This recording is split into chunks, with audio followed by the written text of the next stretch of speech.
Պատերազմը չի ավարտվում հրադադարով կամ փաստաթղթերով։ Այն ապրում է մարդկանց ներսում, հիշողությունների, ցավի ու երբեմն նաև չսպիացած վերքերի տեսքով։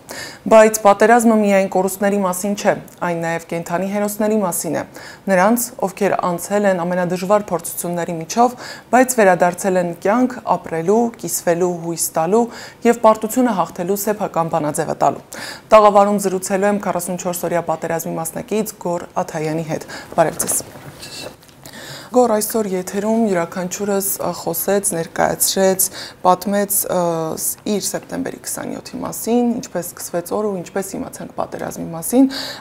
բայց ձեր սեպտեմբերի 27-ը միանշանակ այլ պատմություն ունի։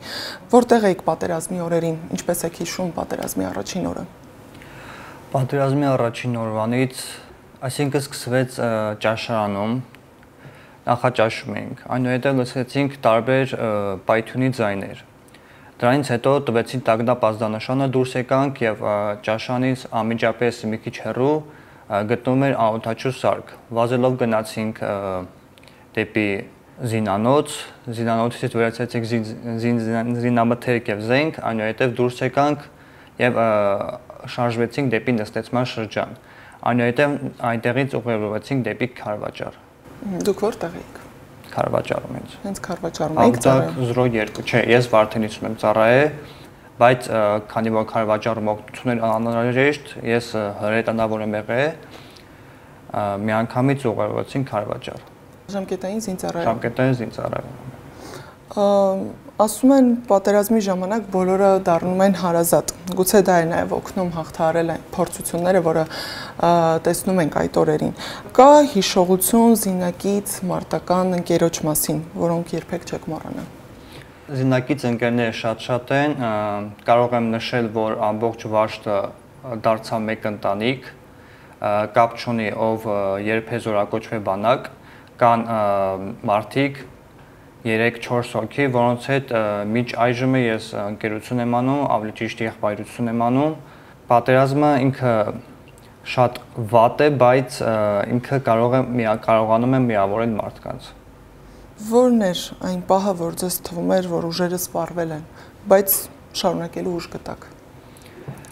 Ճիշտ ասած, պատերազմի ժամանակ մի քանի անգամ ամսաթվերով չեմ կարող հիշել, հրադադարներ են։ Սակայն հրադադարների ժամանակ թշնամին ավելի շատ է ռմբակոծում, քան սովորական պատերազմի հետ ինքը բուն հունով գնացող ժամանակ։ Հրադադարի ժամանակ մենք որոշեցինք մի քիչ մեզ հանգստին տալ։ Միանգամից անմիջապես պայթյունի ձայն լսեցինք եւ միանգամից սթափվեցինք, գնացինք դեպի մեր մարտական դիրքերը զբաղեցնելու։ Այնուհետև շարունակեցինք մարտնչել մինչև գիշեր։ Պատերազմը խլում է, այո, շատ բաներ է խլում, բայց նաև գուցե տալիս է ինչ-որ բաներ ձեզ, ինչ տվեց պատերազմը, կյանքի դաս, ինչ փոխեց ձեր մեջ պատերազմը։ Պատերազմը տվեց ինձ առաջին կյանքի դասը, որը գնահատել այն ամեն ինչը, ինչի ես ունեմ, որովհետև կարող է գալ մի պահ, որ այդ ամեն ինչը ուղղակի էլ չլինի։ Հենց առաջին իմ կյանքը, իմ ընկերների կյանքը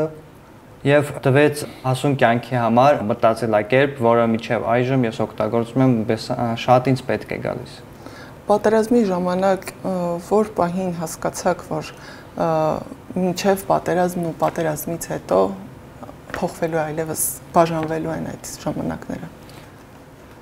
Իմ 20-ամյակը լրացել է պատերազմի ժամանակ, հոկտեմբերի 15-ին։ Ճիշտն ասած, հենց այդ օրը ես կյանքի ու մահվան բաժանարասահմանը եղել ընդամենը մի քանի վայրկյան։ Հենց այդ պահից սկսած ես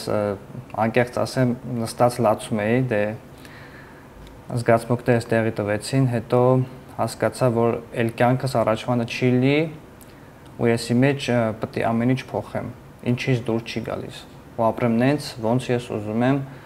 որպեսզի դառնամ արժանի զավակ հենց իմ հայրենիքի համար ու իմ ընտանիքի համար առաջնահերթ։ Երբ պատերազմն ավարտվեց, ինչ զգացողություն ունեիք, երբ գիտակցեցիք, որ ամեն ինչ արդեն անցյալում է ու ընկալեցիք, ինչ է տեղի ունեցել։ Քարվաճարում մենք դիրքավորվել ենք ձորում կապ չկար, եւ մենք բարձրանում ենք մոտավոր 5 կիլոմետր, դեպի առաջնագիծ, որպեսզի զրուցեինք կամ երկու բառով ասեինք, որ ողջ ենք մեր ծնողներին, մեր ընտանիքներին։ Պատերազմի ավարտի մասին իմացա մորիցս, զանգահարեցի նրան, ասեց, որ երբ եք տեղափոխում Զորամաս, ես զարմացա, որովհետև մեր մոտ դեռ պատերազմը ընթանում էր։ Ասեց, որ պայմանագիր ստորագրվել է, տարածքները հանձնվել են։ Մնաց զինաթափումը եւ զորքի կապիտուլյացիան։ Եվ այդ պահը գրեթե 1 րոպե լռեցի, ոչ մի ձայն, այնուհետև ինչ խոսք թեթևություն ապրեցի, բայց միևնույն ժամանակ այնքան շատ ուժեղ ցավ էր, հիասթափություն։ Հետո իջա ներքև, որպեսզի տեղեկացնեմ իմ վարշտին, զինակիցներին, որպեսզի նրանք էլ հանգստանան, ապրեն այդ թեթևությունը, սակայն նրանք էլ էլի իմ պես կոտրված, հիասթափված ընդունեցին այդ փաստը։ Բայց ուրախ ենք դրա համար, որ ողջ ենք մնացել։ Դուք պատկերացնում եք այն սերնդին, որը տեսավ պատերազմ սեփական աչքերով։ Կոնկրետ պատկերացում չեմ կարող նշել, բայց ինձ թվում է ինպես ինձ նման էլի ինչ որտեղ կոտրված, ինչ որտեղ ավելի ուժեղ դարձած երիտասարդ սերունդ, ինչ որտեղ նաև ծերացած։ Այսօր արդեն երբ ծառայությունն ավարտել եք, վերադարձել եք, ինչով եք զբաղվում։ Այս պահին ձեր նպատակները ինչի հետ են կապված։ Ես ուսանող եմ, սովորում եմ Հերացու անվան բժշկական համալսարանում 5-րդ կուրսում։ Նպատակս օգնել հասարակությանը, դառնալ հասարակության պիտանի մարդ, ինչքան շատ մարդու ես օգնեմ, այնքան ես ինձ ավելի երջանիկ կզգամ։ Ընտրել եմ այդ բժշկի ուղին, որի համար չեմ զղջում, շարունակելու եմ մինչև վերջ, որպեսզի հասնեմ բոլոր նպատակներին։ Բժշկի մասնագիտությունն ընտրել եք մինչև ծառայության գնալը։ Մինչև ծառայությունը ես ընդունվել էի, զորակոչվել բանակ, 2 տարի ծառայով վերադարձել, նստել առաջին կուրս։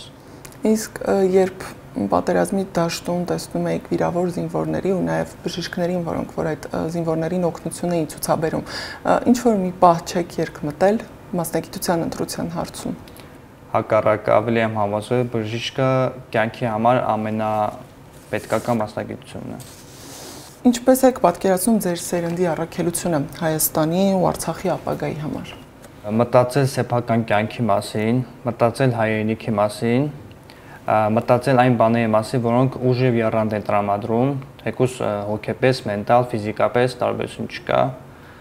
Հայրենիքը ինքը սրբություն է։ Եթե չկա հայրենիք, չկա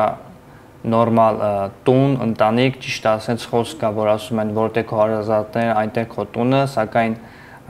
որտեղ ապրում ես քո կյանքի մեծ մասը կամ ամբողջ կյանքը, չես կարա չկապնվես այդ հողու ջրի հետ։ Պետք է գնահատես։ Ինչպես պետք է հաղթել պարտությունը։ Բոլորս մենք պարտված ենք զգում, բնական է, բայց շարունակել ապրել պարտության զգացումով, պարտությունը մարդկանց շատ ուժեղ է սարքում, տալիս է ավելի շատ ուժ, քան հաղթանակը։ Պարտությունը սովորեցնում է ապրել այնպես, ինչպես մարդը ինքը ճիշտ է գտնում։ Եթե մարդը իր հոգում ներսում գիտի, որ ինքը ճիշտ է ապրում, ուրեմն նա երջանիկ կլինի, ըստ իս։ Իսկ դուք հաղթել եք պարտությունը ձեր ներսում։ Չեմ կարող ասել ամբողջությամբ, բայց հոգուս մեջ մի մաս կա, որը պայքարում է միջև վերջ, որպեսզի այդ պարտությունը, ասենց ասած, չեղարկի մեջ։ Իսկ ո՞րն է այդ պայքարելու միջոցը ձեր դեպքում։ Ինչ տարբերակ եք ընտրել։ Առաջնահերթ, որ ես ինձ լիարժեք մարդ զգամ, հասած իմ նպատակներին, կայացած մարդ, ընտանիքիս համար արժանի զավակ եւ հայրենիքիս պիտանի քաղաքացի։ Շատ շնորհակալ եմ։ Ձեզ էլ։ Հիշեցնեմ, ես զրուցում էի 44-օրյա պատերազմի մասնակից Գոռ Աթայանի հետ։